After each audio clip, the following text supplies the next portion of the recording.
যদি কোনো ব্যক্তি রাতের বেলায় এই দোয়াটা 3 বার করে ঘুমাইতে পারে, সকাল বেলায় উঠার পরে আল্লাহ তাআলা ওই ব্যক্তিকে মাসুম বানিয়ে উঠাবেন। সুবহানাল্লাহি বিহামদি। ছোট্ট একটা দোয়া যদি আপনি রাত্রে 3 বার পাঠ করে ঘুমাইতে পারেন, আল্লাহ তাআলা আপনার পিছনের সমস্ত গুনাহ খাতাগুলো মাফ করে দিবেন। সুবহানাল্লাহ। তো এত ছোট্ট একটা দোয়ার আমল আপনি আমি কেন মিস করব?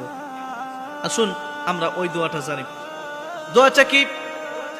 দোয়াটা হলো আস্তাগফিরুল্লাহাল্লাযী লা ইলাহা ইল্লা হুয়াল হাইয়ুল কাইয়্যুম ওয়া আতুবু ইলাইহি লা হাওলা ওয়ালা কুওয়াতা ইল্লা বিল্লাহিল আলিয়্যিল আযীম।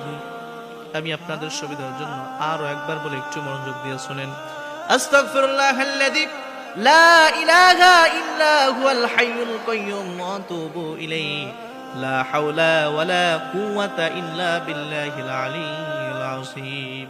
যদি কোনো ব্যক্তি এই দোয়াটা রাতের বেলায় ঘুমানোর আগে 3 বার পাঠ করে এরপরে ঘুমাতে পারে, এই 3 বার পাঠ করে যখন ঘুমিয়ে যাবে, আল্লাহ তাআলা ওই ব্যক্তির ঘুম থেকে ওঠার পরে বিগত দিনের সমস্ত গুনাহ খাতাগুলো মাফ করে দিবেন। সুবহানাল্লাহ।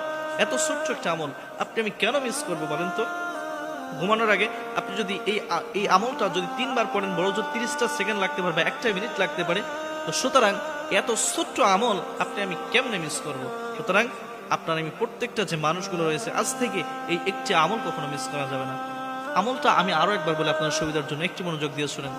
আস্তাগফিরুল্লাহাল্লাযী লা ইলাহা ইল্লা হুয়াল হাইয়ুল কাইয়্যুম ওয়া আতুবু ইলাইহি লা হাওলা ওয়ালা কুওয়াতা ইল্লা বিল্লাহিল আলিয়্যিল আযীম। এই দোয়াটা কয়বার পড়বেন? 3 বার রাতের বেলায় ঘুমানোর আগে। আল্লাহ তাআলা আমাদের প্রত্যেককে এই আমলটা করার তৌফিক দান করুন। আমিন।